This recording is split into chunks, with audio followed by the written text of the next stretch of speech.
हरे कृष्णा। आजकेर गोवर्धन पूजा कथा। वंदे अहम श्रीगुरो श्रीयुतापदकमलं श्रीगुरून् वैष्णवांश्च श्रीरूपं साग्रजातं सहगण रघुनाथान्वितं तं सजीवं साद्वैतं सावधूतं परिजन सहितं कृष्ण चैतन्य देवं श्री राधा कृष्ण पादन सहगण ललिता श्री विशाखान्वितांश्च। नमो ओं विष्णुपादाय कृष्ण प्रेष्ठाय भूतले श्रीमते भक्तिवेदांत स्वामिनिति नामिने। नमस्ते सारस्वते देवे गौरवाणी प्रचारिणे निर्विशेष शून्यवादी पाश्चात्य देशतारिणे। आजनुलंबित भुजौ कनकावदातो संकीर्तनैकपितरौ कमलायताक्षौ विश्वम्भरौ द्विजवरौ जुगधर्मपालौ वंदे जगत्प्रियकरौ करुणावतारौ।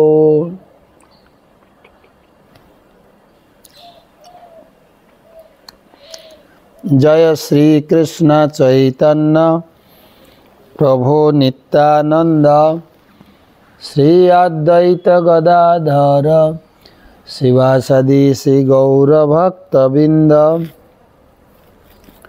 हरे कृष्णा कृष्ण कृष्ण हरे हरे हरे राम राम राम हरे हरे।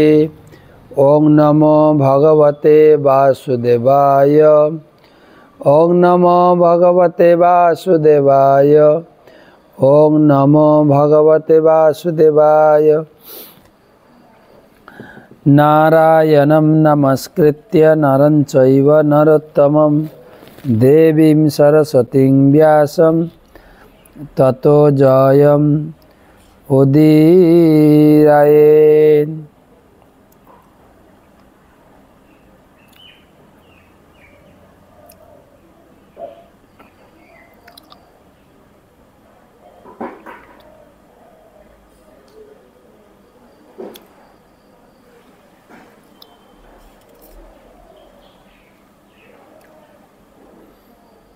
तमादिदेवं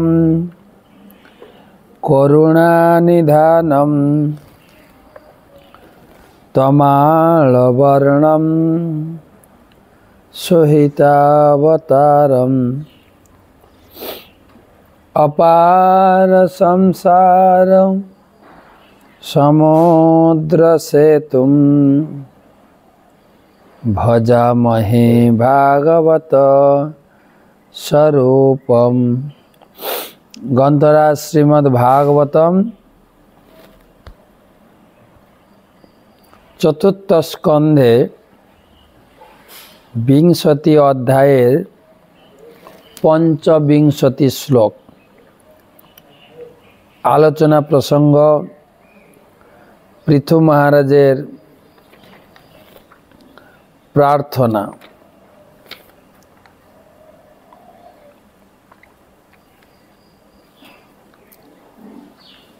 সেই উপলক্ষে 765তম भागवत रसमाधुरी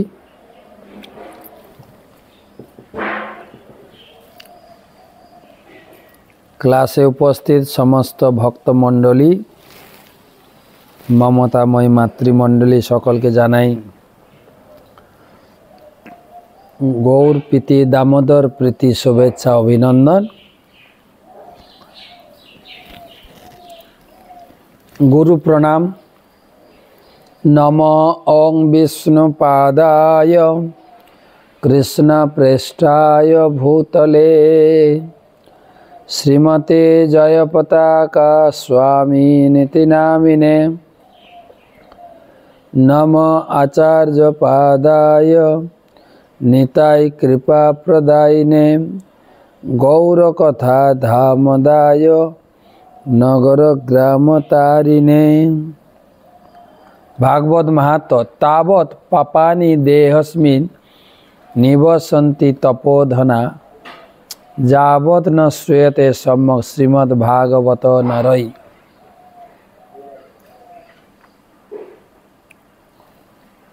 हे तपोधनगण, श्रीमद् भागवत যতদিন না সম্যক রূপে শ্রবণ করা হয় ততদিন দেহে পাপ অবস্থান করে।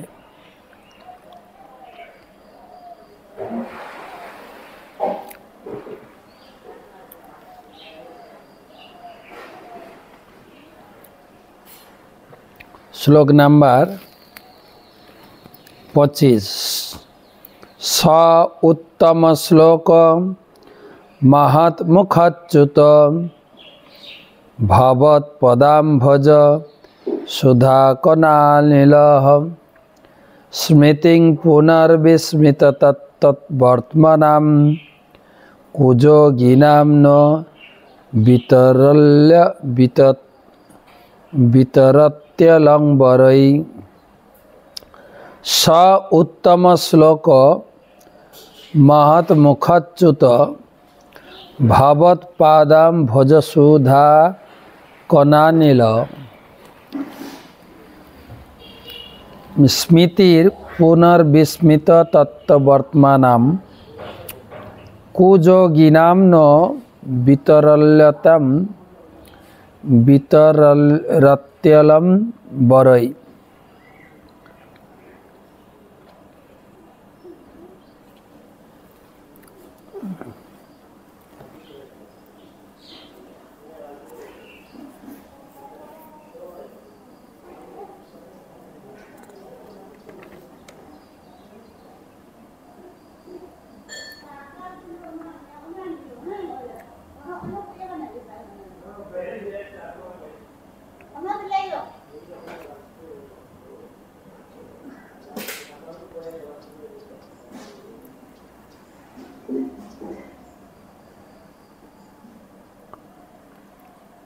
तो कालकेर श्लोके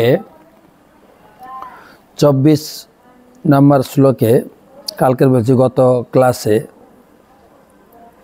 ता আমরা শুনছিলাম পৃথু মহারাজ কোনো বর তিনি চাননি, এমনকি মুক্তি পর্যন্ত তিনি প্রত্যাখ্যান করেছেন এবং 24 নম্বর শ্লোকে তিনি চেয়েছেন কর্ণা জুত মে সমে বরহ, আমাকে একটা বর প্রদান করো অযুত কর্ণ, কমপক্ষে 10,000 কান চাই আমি। কিসের জন্য?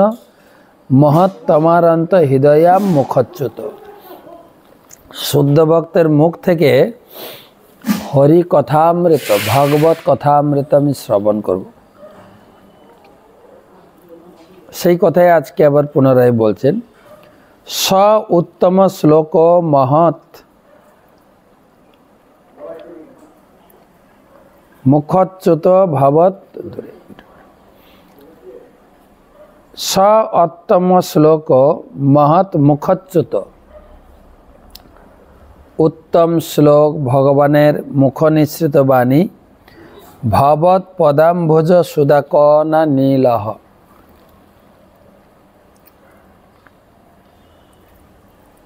মহাপুরুষ মুক্তাত্মাদের মুখ থেকে যখন আপনার কথামৃত নির্গত হয় সেটা কেমন না সুধা কণা নীলহ, অমৃতের কণবিন্দু, সুখকর বায়ু।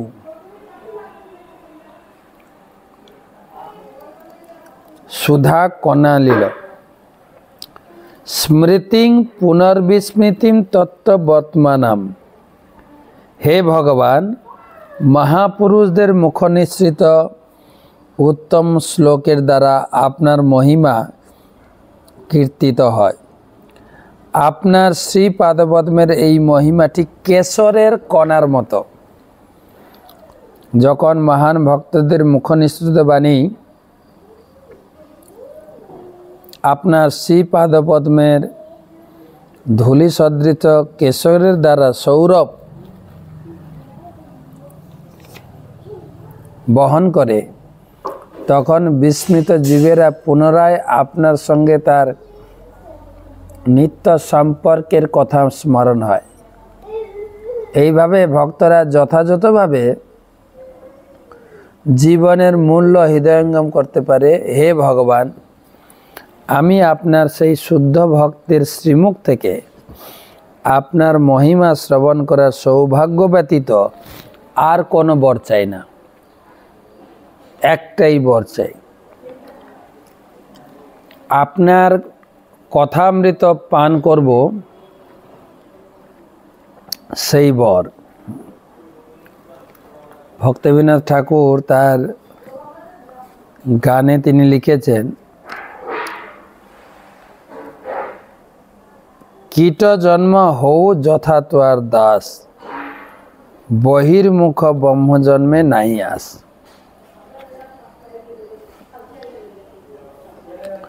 পশু পক্ষী হয়ে থাকি,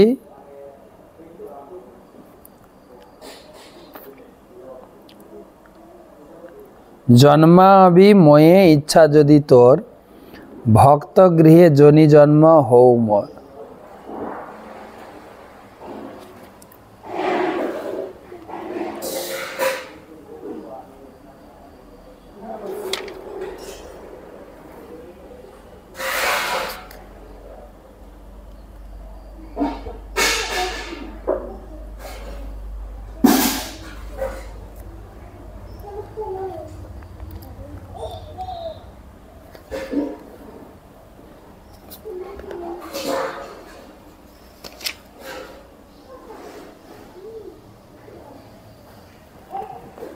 যদি আমাকে পুনরায় জন্মগ্রহণ করতে হয়, ভকত গৃহে জনি জন্ম হৌম।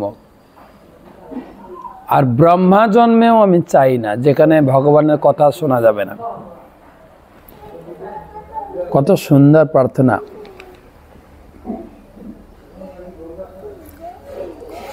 প্রভুপাদ তাৎপর্যে লিখছেন, পূর্ববর্তী শ্লোকে বিশ্লেষণ করা হয়েছে যে ভগবানের শুদ্ধ ভক্তের শ্রীমুখ থেকে ভগবানের মহিমা শ্রবণ করা উচিত। সে কথা পুনরায় এখানে বিশ্লেষণ করা হয়েছে। শুদ্ধ ভক্তের মুখ নিঃসৃত চিন্ময় শব্দ তরঙ্গ এতই বীর্যবতী যে তা ভগবানের সঙ্গে জীবের নিত্য সম্পর্কে স্মৃতি পুনর্জাগরিত করতে পারে।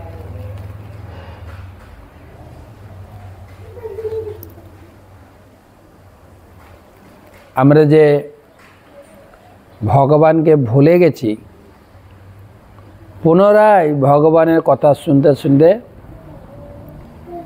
ভগবানের সঙ্গে পুনর্জাগরিত প্রেম, ভগবানের সঙ্গে সম্পর্ক গঠিত হবে। এই জগতে মায়ার বশীভূত হওয়ার ফলে ভগবানের সঙ্গে আমাদের সম্পর্ক আমরা বিস্মৃত হয়েছি। ঠিক যেমন গভীর নিদ্রায় মানুষ তার কর্তব্য ভুলে যায়। বেদে বলা হয়েছে যে আমরা সকলে মায়ার প্রভাবে নিদ্রাচ্ছন্ন হয়ে রয়েছি। এই নিদ্রিত অবস্থায় থেকে জেগে উঠো, প্রকৃত সেবায় যুক্ত হওয়া কর্তব্য। এইভাবে আমরা এই মনুষ্য জীবনের অপূর্ব সুযোগ যথাযথ সদ্ব্যবহার করতে পারি। মহাপ্রভু গেয়েছেন, ভক্তিবিনোদ ঠাকুর বলছেন, জীব জাগো জীব জাগো, গোরা চাঁদ বলে কত নিদ্রা যাও মায়া, পিশাচির কোলে। আমরা জেগে থাকলেও ঘুমিয়ে আছি কিন্তু, কেননা আমরা এই মায়ার জগতে মায়ার কোলে শুয়ে আছি। ভগবত সেবা, ভগবত চিন্তা, ভগবত নাম কীর্তনে মনোনিবেশ নাই, তাই মায়া ঘুম পাড়িয়ে দিই। সেদিন মহাপ্রভু বলছেন, জীব জাগো, জীব জাগো। গোরাচাঁদ বলেন, এনেছি ঔষধি মায়া নাসিবার লাগি। মহাপ্রভু বলছেন, আমি ঔষধ নিয়ে এসেছি সেই মায়া থেকে জেগে ওঠার জন্য। এনেছি ঔষধি মায়া নাসিবার লাগি, হরিনাম মহামন্ত্র লহ তুমি মাগি। ভজিব বলিয়া এসে সংসার ভিতরে, ভুলিয়া রহিলে তুমি অবিদ্যার ভরে। খুব সুন্দর গান। তাই কেবল হরি নাম করতে করতে আমাদের চেতনা জাগৃত হবে। নামের অতি হলে প্রেমের উদয়, প্রেমেতে হরিকে পায়। ভগবান প্রতিটি জীবকে জেগে ওঠার, ভগবানের সেবায় যুক্ত হওয়ার জন্য অনুরোধ করছেন, যাতে এই মনুষ্য জীবনের উদ্দেশ্য সফল হতে পারে। জেগে ওঠার এই বাণী শুদ্ধ ভক্তের শ্রীমুখ থেকে নিঃসৃত হয়। শুদ্ধ ভক্ত সর্বদাই ভগবানের শ্রীপাদপদ্মের আশ্রয় গ্রহণ করে ভগবানের সেবায় যুক্ত থাকেন। তাই তিনি ভগবানের শ্রীপাদপদ্মের কেশর সদৃশ কৃপা কণার সঙ্গে সরাসরি সম্পর্কযুক্ত। ভগবানের চরণ পদ্মে শুদ্ধ ভক্তের বাণী যদিও জড় আকাশের শব্দের মতোই, তবুও তার সেই বাণী এতই বীর্যবতী যে তা ভগবানের শ্রীপাদপদ্মের কেশর কণা স্পর্শ করে। কোন নিদ্রিত ব্যক্তি যখন শুদ্ধ ভক্তের শ্রীমুখ নিঃসৃত বীর্যবতী বাণী শ্রবণ করে, তৎক্ষণাৎ ভগবানের সঙ্গে নিত্য সম্পর্কের কথা মনে পড়ে যায়, যদিও সেই ক্ষণ পর্যন্ত সে সব কিছু ভুলেছিল। তাই সকাম কর্ম, মনোধর্মী জ্ঞান অথবা জড় প্রকৃতির গুণের প্রভাব থেকে মুক্ত এবং ভগবানের শ্রীপাদপদ্মে সম্পূর্ণরূপে শরণাগত শুদ্ধ ভক্তের শ্রীমুখ থেকে বদ্ধ জীবেদের শ্রবণ করা অত্যন্ত গুরুত্বপূর্ণ। আমরা সকলেই হচ্ছি কুযোগী, কারণ ভগবানের নিত্য সম্পর্কের কথা, নিত্য সেবক রূপে তার সঙ্গে আমাদের নিত্য সম্পর্কের কথা ভুলে গিয়ে আমরা এই জড় জগতের সেবায় যুক্ত হয়েছি। আমাদের কর্তব্য হচ্ছে এই কুযোগীর স্তর থেকে সুযোগীর স্তরে উন্নীত হওয়া। শুদ্ধ ভক্তের শ্রীমুখ থেকে শ্রবণ করা পন্থা সমস্ত বৈদিক শাস্ত্র, বিশেষ করে চৈতন্য মহাপ্রভু বিশেষভাবে অনুমোদন করেছেন। মানুষ তার নিজের অবস্থাতেই থাকতে পারেন, তা যে অবস্থাতেই হোক, শুদ্ধ ভক্তের শ্রীমুখ থেকে শ্রবণ করার মাধ্যমে ধীরে ধীরে ভগবানের সঙ্গে তার সম্পর্কের কথা হৃদয়ঙ্গম করতে পারেন এবং তার ফলে তার প্রেমময়ী সবাই যুক্ত হওয়া যায়। এইভাবে জীবন সম্পূর্ণরূপে সার্থক হতে পারে। তাই শুদ্ধ ভক্তের শ্রীমুখ থেকে শ্রবণ করার এই পন্থা পারমার্থিক সাধনের পক্ষে অত্যন্ত গুরুত্বপূর্ণ। যেখানে হরি কথা শ্রবণের সুযোগ আছে, সেইখানে আমার জন্মদিন।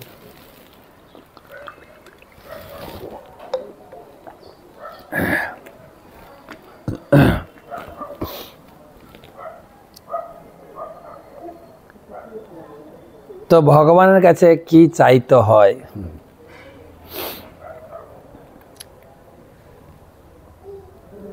পৃথু মহারাজ দেখালেন, এই জগতের সব কিছু অনিত্য জিনিস না চেয়ে কেবল ভগবানের কাছে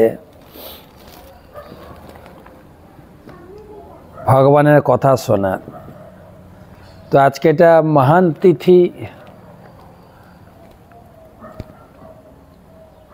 যেখানে ভগবানের অপূর্ব লীলা সংগঠিত হয়েছিল। ভগবানের গিরি গোবর্ধন ধারণ লীলা কদিন ধারণ করেছিলেন? গোবর্ধনের প্রণাম মন্ত্র সবাই আমার সঙ্গে বলুন, ওম, হাত জোড় করে, ওম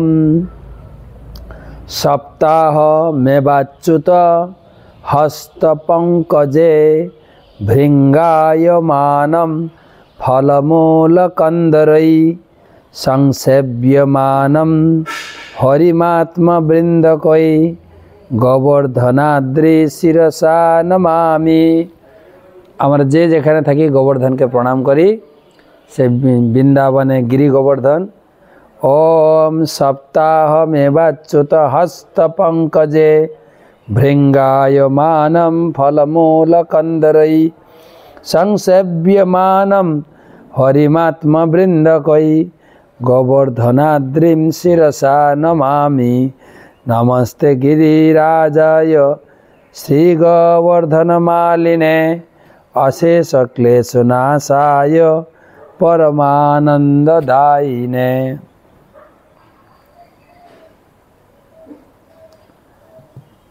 আজকে আমরা গিরি গোবর্ধন পূজা করলাম।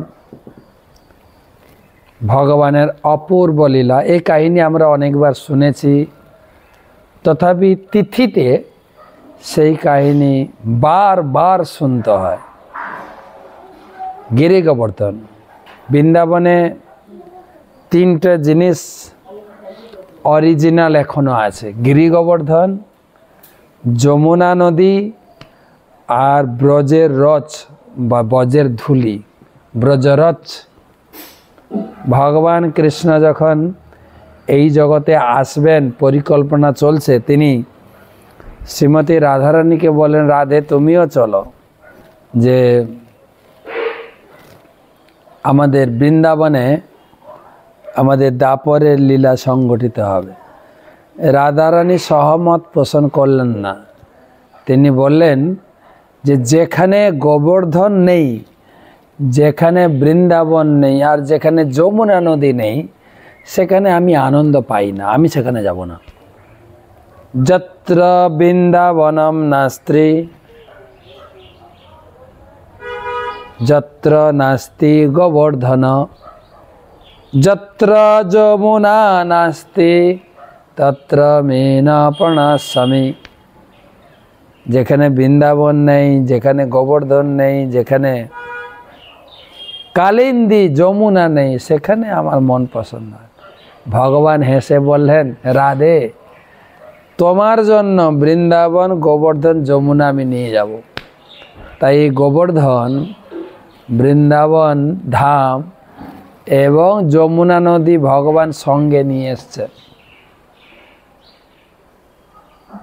গোবর্ধন যেরকম ভগবান এসেছেন, ভগবানের জন্ম রহস্য আমরা পড়ি, কিভাবে দেবকীর গর্ভে জন্মগ্রহণ করলেন, কংসকে হত্যা করলেন। ঠিক সেই রকম গোবর্ধনেরও এই ভূমিতে আবির্ভাবের সুন্দর কাহিনী। এই কাহিনী আপনারা অনেকবার শুনেছেন, জাস্ট আজকে তিথি উদ্দেশ্যে আরেকবার বলছি।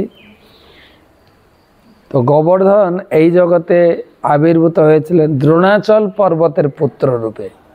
পর্বতের আবার পুত্র হয় নাকি? কেন? পর্বতের কন্যা আছে না পার্বতী, পুত্র হবে না কেন? তো পর্বত পুত্র রূপে দ্রোণাচল, ছোট্ট পর্বত, অপূর্ব সুন্দর তার মাধুরিমা, অপূর্ব সুন্দর। একবার পুলস্ত ঋষি এই তীর্থ পর্যটন করতে করতে তিনি দ্রোণাচল পর্বতের সেই হিমালয়ের পাদদেশে পৌঁছে গেছেন। আর ছোট্ট পর্বত দ্রোণাচলের কি বলে গোবর্ধনের অপূর্ব মাধুর্য মণ্ডিত শোভা দেখে, তার সুন্দর কুঞ্জ, পাহাড়, পর্বত, ঝর্ণা, বিভিন্ন কুণ্ড, বিভিন্ন ফল ফুলে গাছের সমাহার, এইসব দেখে পুলস্ত ঋষির একটু আসতে গো। পুলস্ত ঋষির ইচ্ছা জাগ্রত হলো যে তিনি এই গোবর্ধনকে নিয়ে যাবেন সঙ্গে। তিনি থাকেন কাশীতে, কাশীবাসী পুলস্ত ঋষি।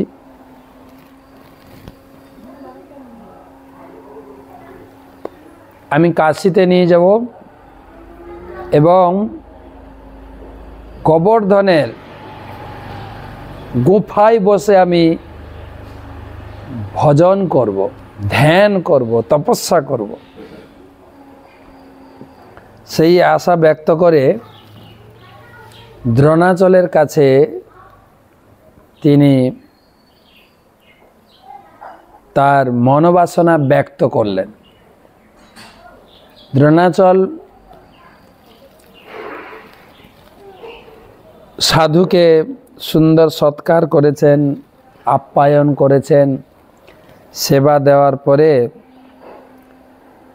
দ্রোণাচল জিজ্ঞাসা করলেন, আপনার আর কি সেবা করতে পারি? তখন পুলস্ত ঋষি বললেন, হ্যাঁ, একটা সেবা আছে। তুমি তোমার পুত্র গোবর্ধনকে দাও, আমি নিয়ে যাব কাশীতে। কাশীতে কোনো পাহাড় পর্বত নেই, তার গুফায় বসে আমি ঈশ্বর আরাধনা করব। তো পুলস্ত ঋষির এই প্রার্থনা শুনে দ্রোণাচল পর্বত তো একদম মূর্ছাপ্রাপ্ত হয়ে গেলেন। আমার একমাত্র পুত্র, আর এত অতীব সুন্দর পুত্রকে আমি কি করে আমি দিয়ে দিতে পারি? কিন্তু সাধু বাবার সামনে আবার নাও বলা যাচ্ছে না। যদি সাধু বাবা অভিশাপ দিয়ে দেয়, অকল্যাণ হবে বংশের। সেই চিন্তা করে তিনি সহমত পোষণ করলেন যে যদি গোবর্ধন রাজি হয় তাহলে আপনি নিয়ে যেতে পারেন। গোবর্ধন যাওয়ার ইচ্ছা ছিল না, তথাপি যাবেন বলে বাক্য প্রদান করলেন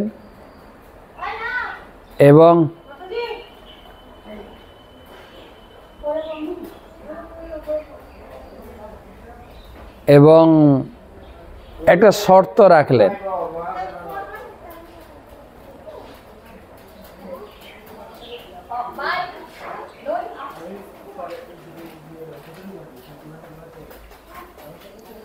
এটা শর্ত রাখলেন। কি শর্ত? না, আপনি এখান থেকে তুলবেন, একদম সরাসরি গিয়ে কাশীতে পৌঁছাবেন, নন স্টপ ফ্লাইট, রাস্তায় কোথাও রাখবেন না। যদি ভুলবশত বা কোনো কারণবশত আপনি রাস্তায় রেখে দেন, সেখান থেকে আমি আর যাব না। তো পুলস্ত ঋষি বললেন, তথাস্তু। তার তো যোগশক্তির ক্ষমতা ছিল, একদম হাতে তুলেছেন, আকাশ মার্গে উড়তে উড়তে আসেন। দেখেন, ভগবান তো হাতে ধারণ করেছিলেন দাঁড়িয়ে, আর ঋষি হাতে তুলে আকাশে উড়তে উড়তে চলছে। যখন গোবর্ধনের উপর দিয়ে যাচ্ছিলেন, তখন গোবর্ধন অনুভব করতে পারে, আরে এটা তো খুব বৃন্দাবন, এখানে তো আমার প্রভু আবির্ভূত হয়ে গোচারণ করবেন, আমি তো এখানে থাকবো, আমি বৃন্দাবন ছেড়ে যাব না। তার ভার বৃদ্ধি করলেন। পুলস্ত ঋষি তিনি ধারণ করতে না পেরে মাটিতে রেখে কিছু বিশ্রাম নিয়ে চোখে মুখে জল দিয়ে যখন তুলতে যাচ্ছেন, গোবর্ধন উঠছে না। তখন পুলস্ত ঋষির মনে পড়েছে, আরে শর্ত আমি ব্রেক করে দিয়েছি, শর্ত ভঙ্গ হয়ে গেছে। যখনই গোবর্ধনকে তুলতে গেছেন, গোবর্ধন আর উঠেননি। মণি চিন্তা করলেন, এই তো আমারই দোষ। মণি তখন অভিশাপ দিলেন, আমার মনোবাসনা তুমি পূর্ণ করলে না, আমি তোমাকে অভিশাপ দিচ্ছি। আমার অভিশাপে তুমি এক তিল পরিমাণ প্রত্যেক দিন নিচের দিকে চলে যাবে, ধস্তে নিচে, মাটির নিচে চলে যাবে। তাই আমরা এখন যে গোবর্ধন দেখছি খুব ছোট্ট, 2 যোজন উঁচু ছিল। 1 যোজন মানে 8 মাইল। 8 মাইল মানে প্রায় 12 কিলোমিটারেরও বেশি, ধরে রাখুন 12 কিলোমিটার, 24 কিলোমিটার উঁচু। কত উঁচু হতে পারে? আমাদের পরম পূজ্য শ্রীমৎ ভক্তি পুরুষোত্তম স্বামী মহারাজ বলেন ওই গোবর্ধনের ছায়া মথুরাতে গিয়ে পড়ত, এত উঁচু ছিল। আর এখন তো অর্ধেক অংশ দেখা যায় না, অর্ধেক অংশ একটু আছে, তা আবার অনেকটা কম উঁচু। তো গোবর্ধন ওখানেই থেকে গেলেন। আর পুলস্ত ঋষির অভিশাপ অনুযায়ী তিল তিল পরিমাণ প্রতিদিন নিচের দিকে চলে যাচ্ছে। আবহ ভাগ্য আমরা এখনও গোবর্ধন দর্শন করি। কয়েকদিন আগে আমার সৌভাগ্য হয়েছিল, গোবর্ধন পরিক্রমা করলাম এবং আপনাদের ভিডিও পাঠিয়েছিলাম। তো কয়েক জেনারেশন পরে আর গোবর্ধন দেখবে, শুধু কাহিনী শুনবে। তো সেভাবে গোবর্ধন ছিলেন। বৃন্দাবনে 3 পাহাড় খুব প্রসিদ্ধ, গোবর্ধন, বর্ষনা পাহাড় আর নন্দীশ্বর পর্বত। ব্রহ্মা বিষ্ণু মহেশ্বর ভগবানের বৃন্দাবন লীলায় সহায়তা করার জন্য 3 জনই, ব্রহ্মা বিষ্ণু মহেশ্বর 3 জনই পর্বত রূপে বৃন্দাবনের শোভা বৃদ্ধি করছেন। আর মুখ্য স্থানে ভগবানের লীলা সংগঠিত হয়েছে এই পর্বতের উপরে।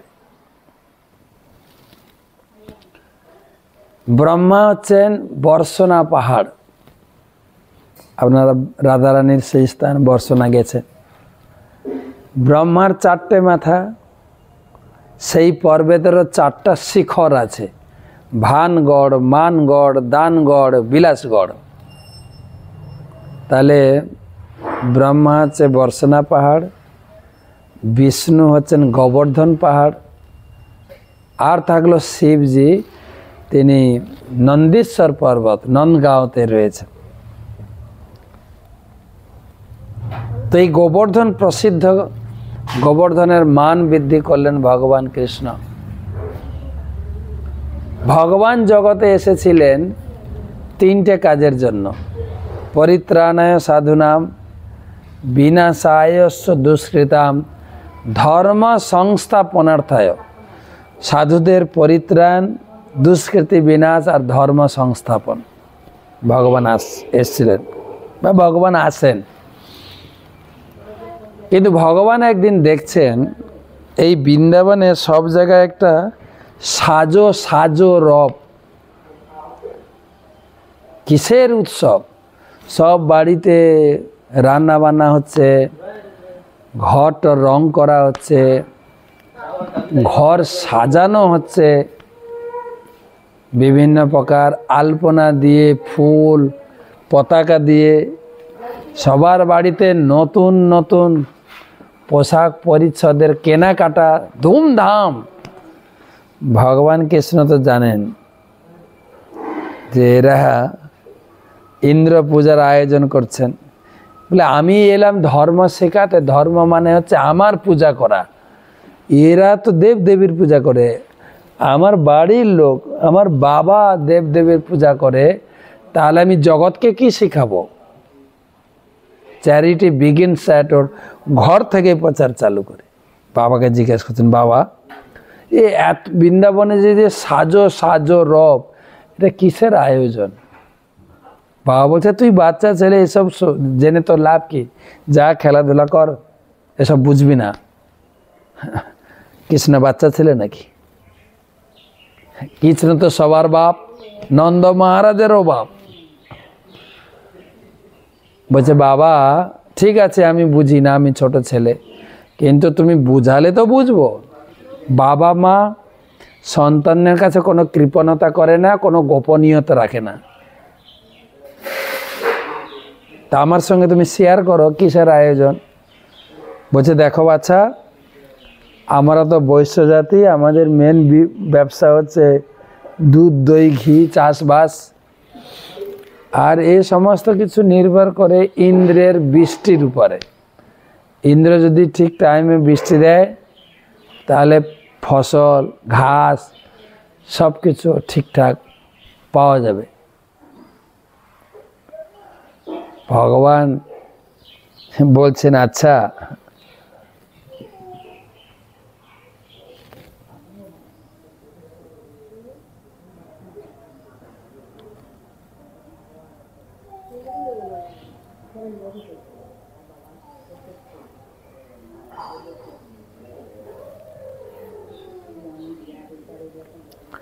ভগবান বলছেন আচ্ছা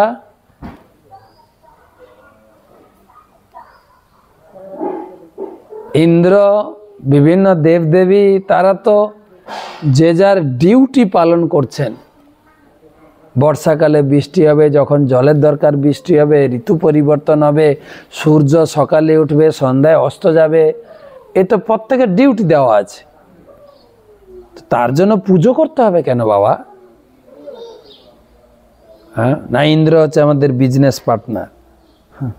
বলছে বাবা মন দিয়ে শোনো, এই গোবর্ধন দেখছো না, গোবর্ধন নামের ভিতরে তোমার বিজনেস কথাটা লুকিয়ে আছে। গো বর্ধন, আমাদের গাই কি করে বাড়বে? গোবর্ধনের পূজা করলে, গোবর্ধনের সেবা করলেই হবে। চলো আমরা সবাই ইন্দ্র পূজা বন্ধ করে গোবর্ধন পূজা করতে যাই। ভগবান চাইছিলেন ঠিক আছে যারা আমার পূজা করবে না তারা দেবদেবীর পূজা করবে, তা বলে আমার বাবা দেবদেবীর পূজা করবে এটা তো কোনো মতেই মেনে নেওয়া যায় না। বাবা বললেন দেখো বাবু সোনা দেখো, ঠিক আছে তোমার কথাই ঠিক, আমরা গোবর্ধন পূজা আরেকটা আয়োজন করি। এটা যেহেতু ইন্দ্রের উদ্দেশ্যে করা আছে, এটা ইন্দ্র পূজা করে নি। কৃষ্ণ তো ছাড়ার পাত্র না, এইগুলো দিয়ে আমরা গোবর্ধন পূজা করব, চলো সবাই। আর কি করবেন? কৃষ্ণের কথা অনুযায়ী সবাই চললেন গোবর্ধনের পাদদেশে। সেখানে ভগবান কৃষ্ণ এক স্বরূপে নন্দ বাবার কাছে দাঁড়িয়ে তিনি দিক নির্দেশনা ডাইরেকশন দিচ্ছেন কিভাবে গোবর্ধন পূজা করবে। পাদ্যম আচমনীয়ম অর্ঘম মধুপর্কম পুনরাচমনীয়ম সুস্বাগতম নৈবেদ্যম অর্পণ করছে।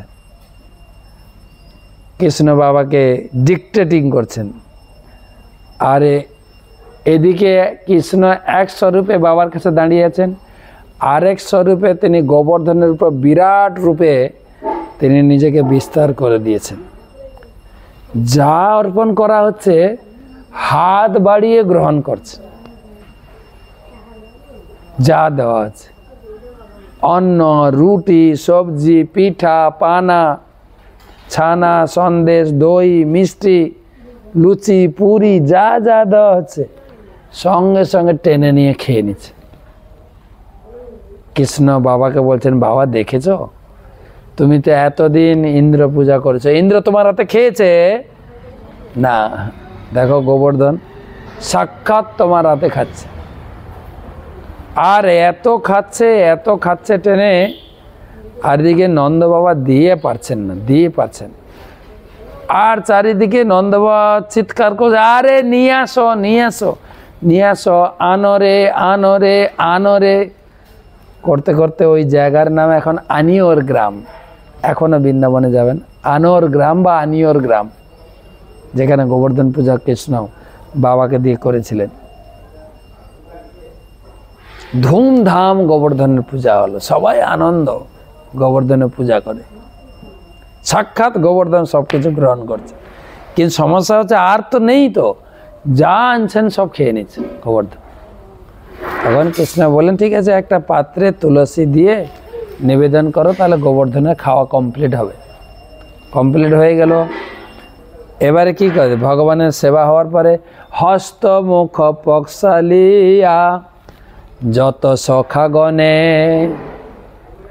হ্যাঁ হাত মুখ ধোয়ার জল দিতে হয় না, তখন এটা ভাঁড়ে করে জল নিবেদন করেছেন আচমন, আর সেই জল পুরো গ্রহণ করে। আমরা কুলকুচি করি না, মুখে জল নেও ফেলে দিই, এত জল ফেলেছেন একটা বর্ষার মতো হয়ে গেল। কৃষ্ণ বলছেন বাবা দেখলে এখনই পূজা এখনই বৃষ্টি, আর কচি কচি ঘাস গজাতে শুরু করেছে, দেখো একদম দেনের দেন কাজ। তারপরে সবাইকে নিয়ে গিরি গোবর্ধন পরিক্রমা করলেন, তারপরে যে যার গৃহে প্রস্থান করলেন। কিন্তু ইন্দ্র এসছেন আকাশে, ইন্দ্র এসে দেখছেন যেহেতু আমার পূজা হওয়ার কথা, কেন প্রত্যেক দেবদেবীর তিথিতে পুজো নিতে আসেন। এই যে গতকালকে ভবতারিণী মা কালী এসে পূজা নিয়ে গেলেন, তারপরে পূর্ণিমাতে লক্ষ্মী এসে পূজা নিয়ে গেছেন, এবারে সামনে বসন্ত পঞ্চমীতে আমাদের শিক্ষামন্ত্রী সরস্বতী আসবেন পুজো নিতে। ইন্দ্র এসছেন তিথি ধরে, ব্রজবাসী বৃন্দাবনবাসীরা আমার ধুমধাম সহকারে পুজো করবে, কিন্তু পুজো আর হচ্ছে কই।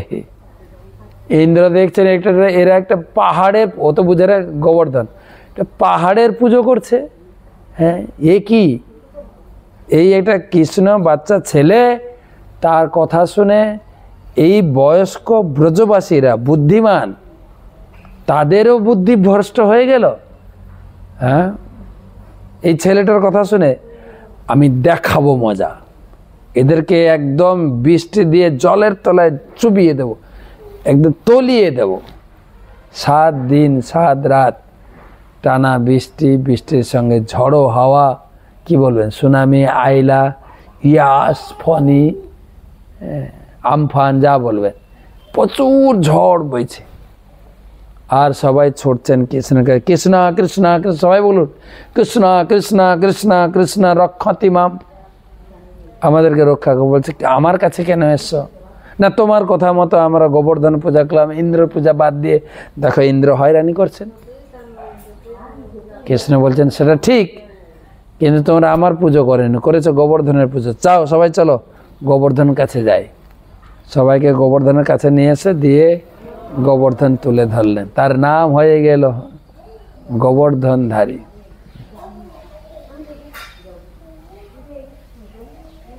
কপিজন বল্লভ গিরিবরধারী, গিরিবরধারী, গিরিধারী তার নাম। গিরিকে ধারণ করলেন তিনি, পুরো গোবর্ধনকে হাতে তুলে নিলেন, বলে সবাই আসো নিচে। গোবর্ধন অনেক লম্বা বিস্তৃত, আর আমি বলেছি 2 যোজন উঁচু ছিল, 7 ক্রোশ লম্বা ছিল। আর ভগবান যখন হাতে তুলেছেন, ভগবানের স্পর্শ পেয়ে গোবর্ধন আরো উৎফুল্লিত হয়ে আরো বড় হয়ে গেছে। যতটা উঁচুতে ততটাই নিচুতে ছিল। যখন গোবর্ধন তোলা হয়েছে, খাদ হয়ে গেছে, আর সঙ্গে সঙ্গে বলরাম তার শরীর দিয়ে, শেষ নাক দিয়ে সেই খাতের চারিদিকে বাউন্ডারি করে দিয়েছেন। 1 ফোঁটা জল ভিতরে যায়নি, এত বন্যার জল 1 ফোঁটা জল যায়নি। সবাইকে বলছেন নিচে আসো, একদম সুরক্ষিত আশ্রয়ে থাকো। তারপরে ভগবান একটা লীলার দ্বারা অনেক কাজ সম্পাদন করেন। তিনি এই লীলাটা করেছিলেন রাধারানীকে খুশি করার জন্য। অ্যাকচুয়ালি রাধারানী, আমি আগে বলেছি, রাধারানীর একটা বর ছিল দুর্বাসা মুনি, তার হাতের রান্না অমৃতের মতো হবে, আয়ু আরোগ্য লাভ হবে এবং টেস্টি। বৃন্দাবনে এই কথা প্রচারিত ছিল, তাই মা যশোদা কৃষ্ণের জন্য রাধারানীকে এনে রান্না করাতেন। আর রাধারানীর সঙ্গে 2 জন আসতেন, জটিল আর কুটিল, ননদ আর শাশুড়ি, যার ফলে রাধারানী বা কৃষ্ণ দুজনে খোলামেলাভাবে মিলিত হতে পারতেন না। কচিত ফাঁকে ফুঁকে দুজনকে দর্শন করতেন।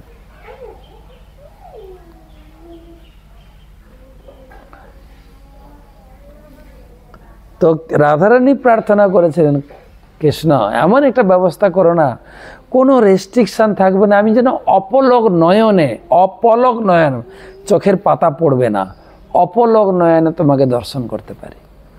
আর রাধারানীকে খুশি করার জন্য এই ইন্দ্রকে কাজে লাগিয়ে এটা বৃষ্টির ছল করে গোবর্ধন ধারণ করলেন। চারিদিকে বন্যা, একটাই শেল্টার আশ্রয়, একটাই আশ্রয় ক্যাম্প। সবাই তার ভিতরে ঢুকেছে, গরুও ঢুকেছে। কৃষ্ণ দেখছেন সব ব্রজবাসী এসে গেছেন। কৃষ্ণ মনে মনে ভাবছেন, আরে যার জন্য এত বড় আমি নাটক করলাম সে নায়িকা কোথায়?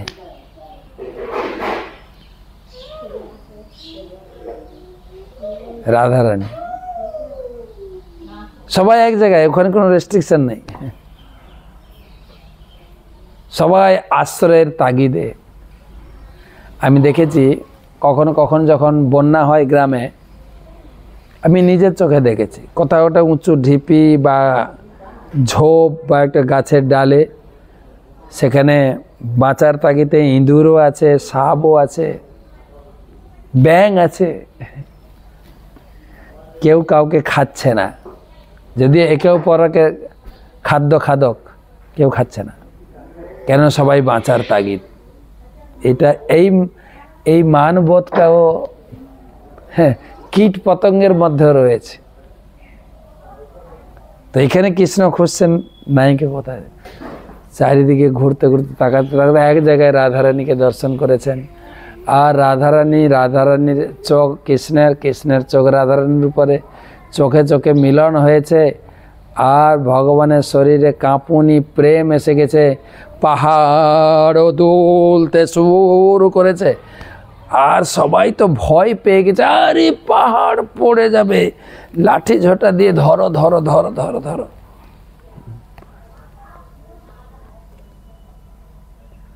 বলরাম ছিলেন, কি হলো, পাহাড় আবার এত কাঁপছে কেন? আর কৃষ্ণ দেখতে দেখতে দেখছেন রাধারানীর কিছুটা পাশে দাউ ভাই বলরাম রয়েছে। তো কৃষ্ণ সংযত হয়েছে, সেই গিরি গোবর্ধন ধারণ। 7 দিন রাত বৃষ্টি। ইন্দ্র অগ্নিদেবকে পাঠালেন, যাও তো দেখো তো বৃন্দাবনে সেই ব্রজভূমি জলের তলায় তলিয়ে গেছে কিনা। অগ্নিদেব এসে দেখে, না, ওরা বেশ ভালোই আছে পাহাড়ের নিচে। সেই খবর দিয়েছেন। ইন্দ্র বিশ্বাস হলেন, কি বলেন ফালতু কথা, 7 দিন টানা বৃষ্টি দিলাম, এখনো বৃন্দাবনবাসীরা বেঁচে আছে। এই পবনদেব আপনি যান। পবনদেব এসে সেম রিপোর্ট দিয়েছে, দেবরাজ ওদের কিছুই হয় নাই। কানাই এটা পাহাড় ধরে রেখেছেন, পাহাড়ের নিচে সবাই সুরক্ষিত আছে এবং সবাই আনন্দে পিকনিক করছে। আর তখন ইন্দ্রের মান হুঁশ এসে গেছে, আরে আমি তো মনে হয় বিরাট ভুল করে ফেললাম, কৃষ্ণের কাছে অপরাধ, কৃষ্ণের চরণে অপরাধ, ভুল করলাম একদম বসের কাছে। উনি যে আমার বস, উনি তো আমাদেরকে সেবা দিয়েছেন, এখন কি করবেন? ছুটাছুটি করে ব্রহ্মার কাছে পৌঁছেছেন। পিতামহ পিতামহ পিতামহ পিতামহ পিতামহ আমাকে বাঁচান। বলে, কেন, কি হয়েছে তোমার? আমি বিশাল অপরাধ করেছি, ভুল করেছি কৃষ্ণের চরণে। 7 দিন টানা বৃষ্টি দিয়ে ব্রজবাসীদেরকে আমি হয়রানি করে দিয়েছি। ব্রহ্মা গালে হাত দিয়ে বসেন।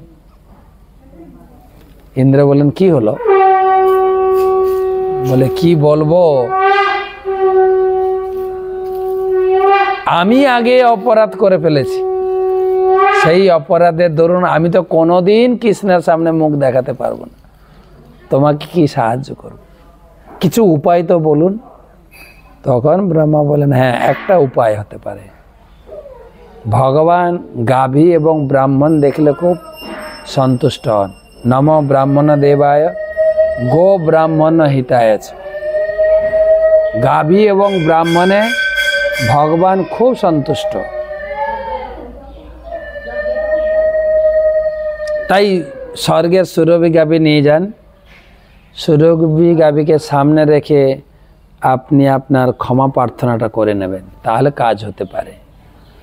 ইন্দ্র সুরভি গাভীকে নিয়ে এলেন গোবর্ধন থেকে প্রায় 18 কিলোমিটার দূরে, ওখানে ইন্দ্রৌলি বলে একটা জায়গা আছে, ওখানে নামলেন।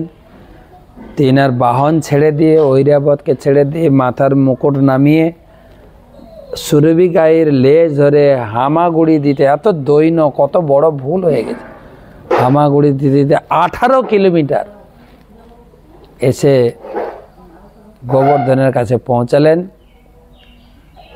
কৃষ্ণকে সুরভি গায়ের দুধ আর ঐরাবতের আনা স্বর্গ থেকে মন্দাকিনীর জল দিয়ে ভগবানকে অভিষেক করলেন, স্তুতি করলেন।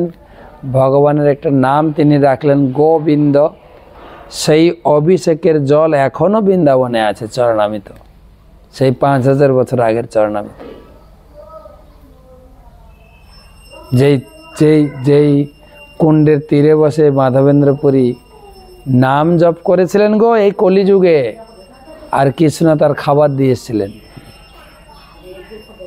পুরী মাগি কেন নাহি খাও, কিবা করো ধ্যান। হ্যাঁ, সারাদিন জপ করছো, খাওয়া দাওয়া নেই, কেন মেঘে খাচ্ছ না কেন? এই বৃন্দাবনে কেহ দুগ্ধ মাঘি খায়, কেহ অন্ন আহার, অযাচক জনে আমি দিয়েতে হার। এই বৃন্দাবনের একটা নিয়ম আছে, বাড়ি বাড়ি দুধ মাঠা রুটি অন্ন মেঘে খায় লোকে, আর যে অযাচক বিধি যে মেঘে খায় না, আমি নিজে খাবার দিয়ে আসি। কেন? আমার গ্রামেতে কেহ না রহে উপবাসী। এই বৃন্দাবনে কেউ উপবাস থাকে না। গোপাল বলছে, সে গোপালের দর্শন পেয়েছিলেন সেই জায়গা, অপূর্ব সুন্দর মহত্বপূর্ণ জায়গা। আমাদের পরিক্রমা গেলে ওখানে অনেকক্ষণ আমরা বসে সেই জায়গার মাহাত্ম্য, সেই জায়গার স্পর্শের স্পন্দন শরীরে অনুভব হয়, খুব সুন্দর। তো তারপরে সেই গোবর্ধন পূজা কি বলে, ভগবান কৃষ্ণে পূজা করলেন, আর তারপরে ক্ষমা চাইলেন, আমাকে ক্ষমা করে দিন, আমার বড় খুব গম্ভীর অপরাধ হয়ে গেছে আপনার ব্রজবাসীদেরকে আমি এতটা কষ্ট দিয়ে ফেলেছি।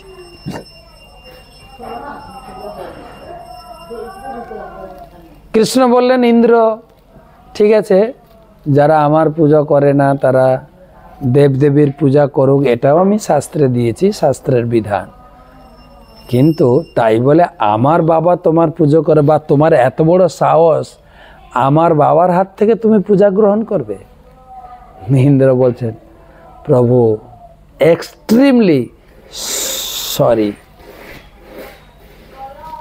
ভগবান ক্ষমা করে দিল, বলছে ঠিক আছে। কিন্তু ইন্দ্রের মনে সেই গ্লানি, পশ্চাতাপ, অনুশোচনা গেল না, আমি এত বড় ভুল করলাম। এই চিন্তা করতে করতে ইন্দ্র চিন্তা করলেন, এই দাপর লীলায় বৃন্দাবনে তো অপরাধ হয়েই গেল, ভগবান আবার কলিযুগে আসবেন নবদ্বীপে গৌর নিতাই রূপে, সেখানে যদি কোনো জানেন ভুল না হয়। এই জন্য ভগবানের চৈতন্য মহাপ্রভু আবির্ভাবের আগে তো এলেন, এসে সুরভি গায়কে নিয়ে তপস্যা করেছিলেন সেই গদ্রুম দ্বীপ, নবদ্বীপের একটা দ্বীপ, সুরভি কুঞ্জেতে নামের হাট, যেখানে সুরভি কুঞ্জ নাম, সুরভি গাই যেহেতু তপস্যা করেছিলেন। আর নিত্যানন্দ প্রভু যেখানে নামের হাটের অফিস খুলেছে, নাম হটের অফিস খুলেছিলেন, সুরভি কুঞ্জতে নামের হাট খুলেছে খোদ নিতাই, নদিয়া গদ্রুমে নিত্যানন্দ মহাজন, পাতি আছে নাম হট্ট জীবের কারণ, সেই গদ্রুম দ্বীপ। তো ভগবান তপস্যা ইন্দ্র তপস্যা করছেন, চৈতন্য মহাপ্রভু তখন জন্ম নেননি, কিন্তু কীর্তন সহযোগে তার সামনে আবির্ভূত হয়ে গেলেন। বলছে দেবরাজ আপনি এখানে তপস্যা করছেন যে? বলছে প্রভু আর বলবেন না, দাপর যুগে তো ভারী অপরাধ করলাম আপনার চরণে। ভগবান বললে আমি তো ক্ষমা করে দিয়েছি। বলছে আপনার তো মহানতা, আপনি ক্ষমা করেছেন, কিন্তু আমি যে ক্ষমার যোগ্য নেই। বলে কী চাইছেন আপনি? না আপনি আমাকে আশীর্বাদ করুন, এই কলিযুগে গৌর লীলায় যেন আমার কোনো অপরাধ না হয় প্রভু, এই আশীর্বাদ আমাকে করুন। তখন গৌরাঙ্গ মহাপ্রভু বলে না, এই গৌর অবতারে কারোর অপরাধ আমি গ্রহণ করব না। সামান্য মাত্র শ্রদ্ধা বা প্রেম দেখলে তাকে আমি আলিঙ্গন করে ভগবত প্রেম দান করব। আমার নাম হবে মহাবদান অবতার। সেই ইন্দ্র নবদ্বীপেও এসে ক্ষমা চেয়ে গেলেন। আমরা এর আগে দেখছিলাম ইন্দ্র এখানেও অপরাধ করলেন পৃথু মহারাজের কাছে, এখানেও ক্ষমা চাইছেন। তা আমাদের বারে বারে ভুল হবে, ভুল হয়, ভুল হওয়াটা স্বাভাবিক, কিন্তু ভুল হলে ভুলটা অনুভব করে ক্ষমা চাইতে পারলেই আমরা ভুল থেকে মুক্তি পাব। হিন্দিতে বলে ভুল হোনা প্রকৃতি হয়, ভুল হওয়াটা স্বাভাবিক। ইন্দ্রের মতো ব্যক্তি ভুল করে না, আমরা তো ভুল করব। কখনো কোনো ভক্তের ভিতরে ভুল বোঝাবুঝি হয়, ভুল তো হবেই। কেন মানুষের 4টা ত্রুটির মধ্যে একটা ত্রুটি হচ্ছে ভ্রম, মানে ভুল করা। ভুল হবেই, ভুল হোনা প্রকৃতি হ্যাঁ, ভুল হওয়াটা স্বাভাবিক। মানলে না সংস্কৃতি হ্যাঁ। কেউ যদি ধরিয়ে দেয় প্রভু মাতাজি তোমার ভুল হয়েছে, হ্যাঁ আমার ভুল হয়েছে, এটা মেনে নেওয়াটা হচ্ছে এটা সভ্যতার পরিচয়। হ্যাঁ আমার ভুল হয়ে গেল। কিন্তু কখনো কখনো গর্বিত অহংকারী ব্যক্তি, হ্যাঁ আমার আবার ভুল হয় নাকি, আমি কখনো ভুল করি না, এটা তোমার ভুল, আমার ভুল না। হ্যাঁ, ভুল होना प्रकृति है, मान लेना संस्कृति है। और 3 নম্বর হচ্ছে सुधार लेना प्रगति है। যদি ভুল কেউ ধরিয়ে দেয়, কেউ আমাকে বুঝিয়ে দেয়, আমি ক্ষমা চেয়ে নেব, তাহলে আমি ভক্তি জীবনে প্রগতি লাভ করব।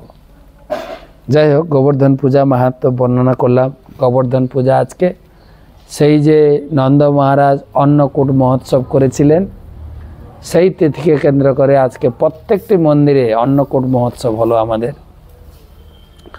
অন্নকূট মানে অন্নের গোবর্ধন বানানো হয়, কোথাও কোথাও হালুয়ার গোবর্ধন হয়, এবং অন্নের মাঝখানে মাঝখানে বিভিন্ন সবজি, হ্যাঁ বিভিন্ন প্রকারে অন্নের মাঝখানে কুণ্ড বানিয়ে ডাল, রসা সবজি, স্যুপ, বিভিন্ন প্রকার মিষ্টি দ্রব্য, একদম অন্নের পাহাড়, কত খাবেন। নন্দ মহারাজের সেই গোবর্ধন পূজাকে স্মৃতিকে কেন্দ্র করে আজকের এই তিথিতে গোবর্ধনের আমরা স্তুতি করলাম, গোবর্ধনের কীর্তন করলাম। অনেকের মন্দিরে গোবর্ধন শিলা পূজিত হচ্ছেন। গোবর্ধন ভক্তরা যারা বৃন্দাবন যেতে পারেনি, এখানে গোবর্ধন পূজা করে গোবর্ধন পরিক্রমা করেছে। খুব সুন্দর দিনটা কাটলো। তাই দিনের শেষে আপনাদের সঙ্গেও একটু গোবর্ধন লীলা কথা আমরা আস্বাদন করলাম। ভাগবতমে খুব সুন্দরভাবে বর্ণিত রয়েছে, প্রত্যেকটা শ্লোক পড়লে অনুভব করা যায়, সেখান থেকে উপলব্ধি করা যায় যে সবাই আমরা ভগবানের সেবক, এমনকি দেবদেবীরাও। এই ভাগবতমে আমাদেরকে সেই মার্গদর্শন করাচ্ছে। তো ঠিক আছে, আজকে এই পর্যন্ত রাখি। আজকে আর প্রশ্ন নিচ্ছি না, পরের ক্লাসে আমরা প্রশ্ন নেব। বৃন্দাবন ধাম কি জয়, শ্রী রাধে গোবর্ধন কি জয়, জয় শ্রী রাধে শ্যাম।